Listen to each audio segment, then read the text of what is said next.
The Square Ball Podcast.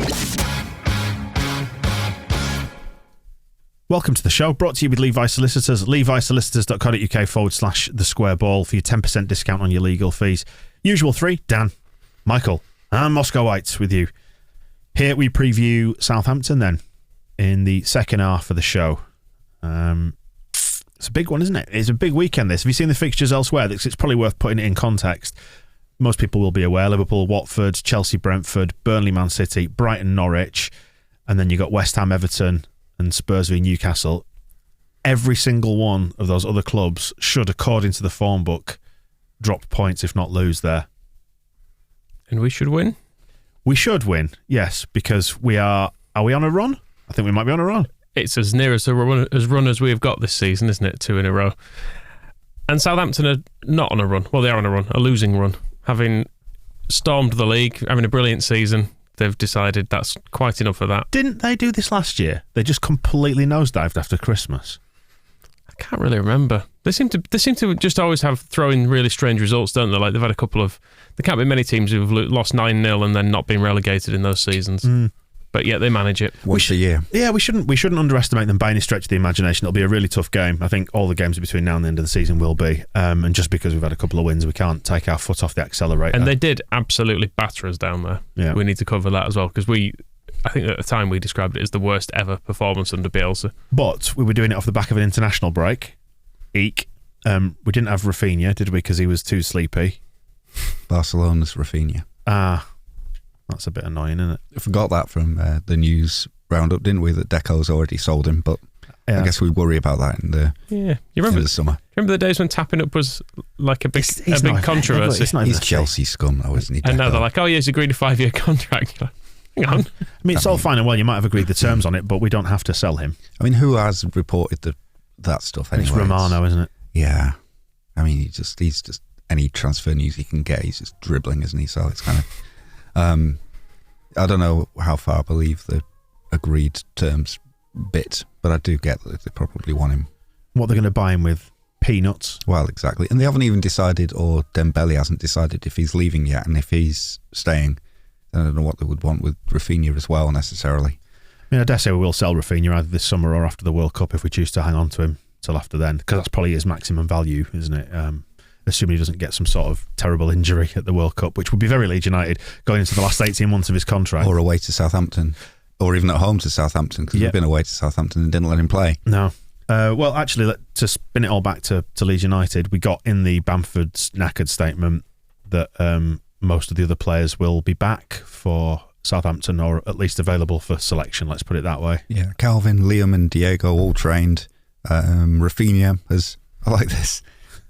So everybody else, it's like they've all trained this week, and then Rafinha has also joined in training after recovering. It's like he's kind of turned up and done a bit.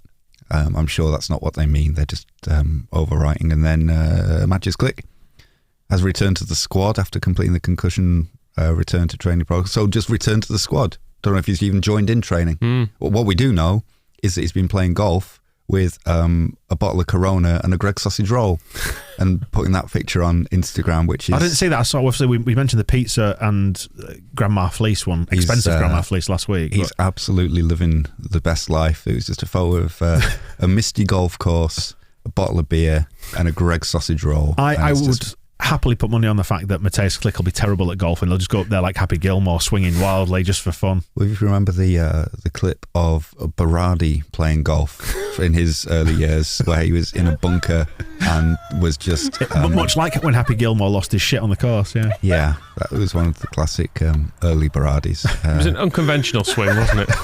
It was more like he was beating a man to death with a club rather than trying to hit a ball with it. Conventional for Berardi, etc. And then Meslier, severe bruising to his upper thigh and lower torso, which I think just means his crotch. They're just trying not to say it. He's got bruised bollocks and therefore not been involved this week, because he's expected to be fit for the visit of the Saints. Which goes to show that Jimenez did really clatter him, doesn't it? Yeah. If there were contusions, weren't they? Which sounds awful. I mean, Jimenez, do we know how he is? We've not been checking in on him. But there's two things for him to recover from, the Meslier one and also obviously the Strauch one that he was booked for. That looked pretty Yeah, he was down for that one. It's disgusting. Well, he was well enough to go play for Mexico. I will say that. And he played against the United States, but he did go down in that one. So I just want to send him our best and hope that he's made it through. Probably a recurrence of the one that he picked up, the injury picked up while kicking Robin Koch in the shin. Yeah. Yeah, it's so unlucky, isn't he? It's really difficult for him. So yeah, all the best. How do you think we're going to get on then, given that we're nearly back to a full squad? Dare we get confident? Dare we get hope? This is when Leeds United are at the most dangerous for us, isn't it? Though, when we think, hang on a second, we've won a couple now, and then over the last couple of years, they've always just popped up just to dash our expectations. It's an interesting one because it's essentially it's a Red Bull clash, isn't it? Hassan Hudl is definitely a proponent of the same gegenpressing, penis formation nonsense that our Marsh lad. You a fan? Well, I'm yet to be certain that it isn't just like posh Warnock with German terminology, but he plays that way as well, where it's all about just being really aggressive in the other team's half and like trying to win the ball next to their penalty area and score within 8 seconds and all that kind of stuff. So it's a bit like taking on a mirror image of where Marsh would like us to be, which is throwing out 9-0 defeats a couple of times a season and finishing mid-table the rest of the time. I've watched a few of his videos and he's never said that. No, he hasn't. He's never stated that as an aim. Doesn't seem. No, I suppose it's the aim you can't really say out loud. What's 9 in German? 9. You would 9 and 90. That's in Irish. And yeah, I mean, if you look at Southampton this season, they got the 4-0 defeat at Anfield. So I suppose they did a bit better than we did, and 4-1 at home to Manchester City. So it does seem to fall apart in the same kind of ways that Bielsa's football fell apart. But then they do throw in the occasional win, which we were not doing. So. A lot more wins than us this season, certainly. They're weird. I'm just looking at their results since like turn of the year. They were on a bit of a decent run, weren't they? Really, they won quite a lot of games and only lost one in about 10, and that was to Wolves. I don't know if it's a South Coast thing, because them and Brighton have at the same time just gone, that's enough wins. Maybe it's when it gets into spring and the temperatures start to rise and they just can't cope with the weather. It's like the opposite of the can they cope with it on a cold Tuesday night in Stoke kind of vibe. There is some talk of them kind of being on the beach and whether they've kind of just got to this point of the season and started to coast a bit. I watched the coast a bit. Yeah, I watched the defeats to Villa and also some of the Watford one from memory, and they just looked awful. That's why we beat them last season at the end of the season, wasn't it? Admittedly, it was kind of a dead rubber, really. I think it was more actually Tyler Roberts' deadly finishing that was the crucial factor there. But they were really not arsed towards the end of last season when we beat them down there. No. And that's it. So it wasn't for all this will be a kind of a tactical matchup. That always depends on the players carrying it out, and certainly against Villa, they just looked like they just weren't playing very well. So that gives us a good chance. What I'd like us to do is go out, play well, and just win. Just a straightforward, routine home win where we don't get our lives shortened through stress. And no more injuries, ideally. Yeah. Whereas the last game we managed to get 4, didn't we? Probably 5 if you include Dallas, who also looked knackered at several points. Would you play Gelhardt instead of Bamford straight swap, or do you think we'll see something weird? Play Bamford. I have advocated for playing Bamford just as a sort of a ceremonial cheerleader type role. Probably yes. I don't know. I'd like to see him. Absent from the injury update was any news on his bad back because he hadn't trained for a week before Wolves, had he? That's true. I kind of assumed it was. And then he didn't go on international duty. So. I'd kind of assumed it was just all right because it was not a bad injury in the first place, so they didn't feel the need to update us on it. Or maybe he's fully. Well, it's hard to tell now. In a full body cast.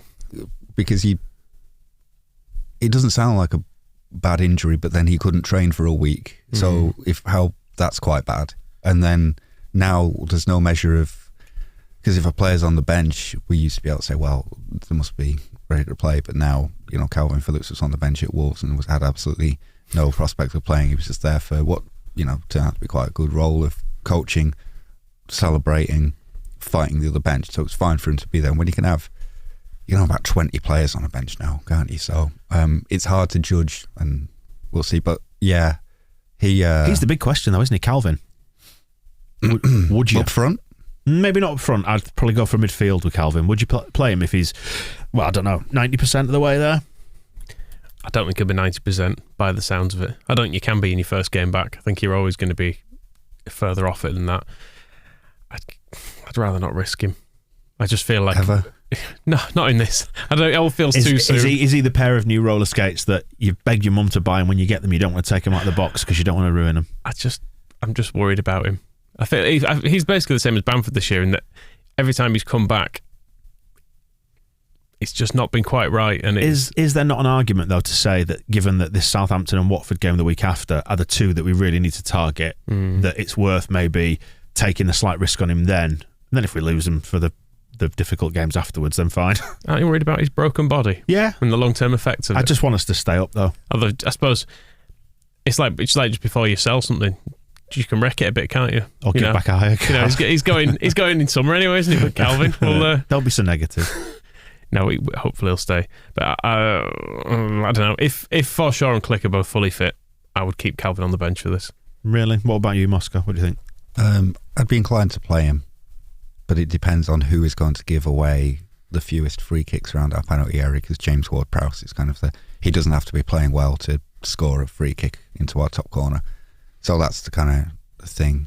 Click is quite bad for a dodgy foul, isn't he? He gives away quite a few free kicks when he's trying to get tackles in. So some good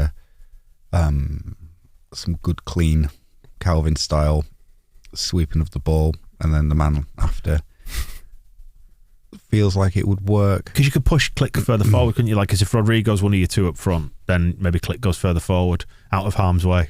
I suppose as well the other aspect is because if Southampton do what we are aiming to do with that whole pressing high, trying to tackle in your third thing, you want the player who is most able to cope with these little pests running at him, and so who is going to be stronger in possession, whether it be Kalvin Phillips, Forshaw, Click, Lewis Bate, don't know, probably not going to be him, is it? Jack Jenkins. We've got so many options with our deep squad. But yeah, play him against Southampton, Watford, beat them both, and then fucking send him on holiday again. Yeah, you're right actually about the question about who goes front, because I can't quite get my head around it, because you'd think we'd play Dan James somewhere. The likeliest place it will be up front, won't it? Well, with Rafinha returning, it gives the option, doesn't it, of just moving him back in and not changing anything else. But I just feel like I'd like to see a bit more of Gelhardt. Yeah, I feel like he deserves it after his cameos this season. Would you play Gelhardt up front, Moscow? What would you do? Maybe his cameos are his best way. Come on late, don't worry about anything else. Just come on and score the goals. I don't mind Dan James up front. His finishing is obviously hilarious. It was quite funny watching him for Wales, because I didn't have a particular kind of dog in that fight. So when he's running through one-on-one and hesitating and gets tackled, or shoots at the goalkeeper, or gets outpaced and tackled, which was quite a weird one. It was fine, and you just laugh. It's like, there's our little scum bastard doing what he does. But I can see why it would quickly wear out by 20 minutes of that on Saturday. But I don't think he's as bad at it as sometimes gets portrayed. He's just the way that the team has been. He's not going to be scoring loads of goals for Leeds United, because we're just not a team that is scoring loads of goals. So him being up front, he's not going to be scoring like a hat-trick every match. So Dan James to score on Saturday. Yeah, that would be lovely. That'd be great, wouldn't it? And I wouldn't put it past him. He was unlucky with that Wolves one that hit the bar, wasn't he? He's been really unlucky with a lot of stuff this season. I think when Gelhardt's goal against Norwich, Dan James did get himself in the right place. If Gelhardt had stepped over that pullback, Dan James was coming in and would have definitely put it into the back of the cop. If he'd stepped over it like Diego Llorente stepping over a Spurs through ball. I mean, there's the other question of centre halves. Did you put Cooper back in? Yeah. Because Pascal Struijk has been a bit... he's looked like he's been feeling the stress of it all lately, hasn't he? Did you not see his happy face at Wolves at the end? I did. The sheer look of wonder in his eyes. And obviously him how much responsibility he has for Joffy's bad back, lifting him at the end of the Norwich game the way he did. But there's options there, so it helps to have Cooper and Phillips both available, and Joffy if he's fit. Just the best. I think we should just pick the best team and win. That'd be very much mine. And we are a much better team with Phillips in, which is why I suspect Marsh might take a chance on him. There's almost a kind of what I was saying the other week about just do whatever we have to do to get to the summer now, stay up via fair means or foul, and then just everybody can just breathe and we start again and we get everybody properly fit and all the rest of it. But I know what you mean. It's a calculated risk, isn't it? It's risk versus reward when it comes to Phillips.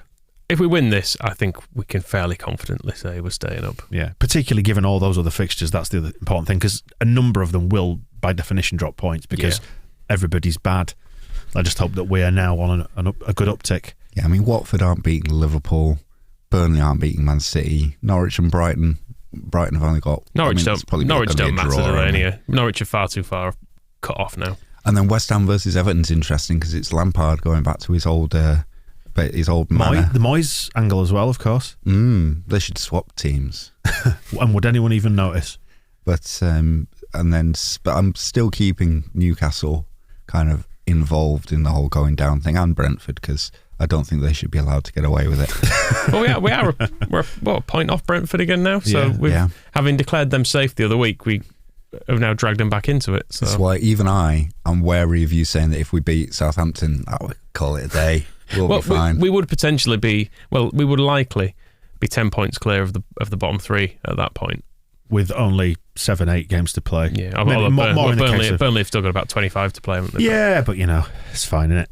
It'll be fine. It does feel like, I was going to say that's the sort of final point to address is we know the atmosphere will be good at Ellen Road because it's been good all season and really supportive. It'll be interesting just to see if there's that slight lessening of the tension that's been there for the last few games. Like, there's obviously the tension around things falling apart before Bielsa went, and then that awful day against Spurs, and then all the pressure just being cranked up against Norwich, and the sadness of Villa. It's just, I wonder what it's going to feel like on Saturday.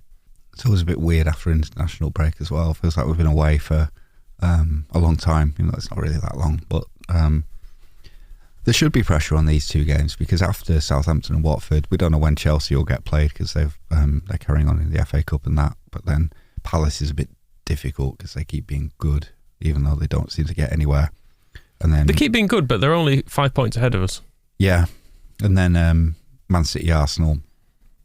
We don't want to be needing to get anything out of those two games, really, do we? No. We'd like to go into those games with as much pressure off as possible, I think. Yeah, and if we beat Southampton and Watford, 4 wins in a row would be exceptional compared to the way that form's been the rest of the season. And then we can do what we want against Palace, don't sweat it against City and Arsenal.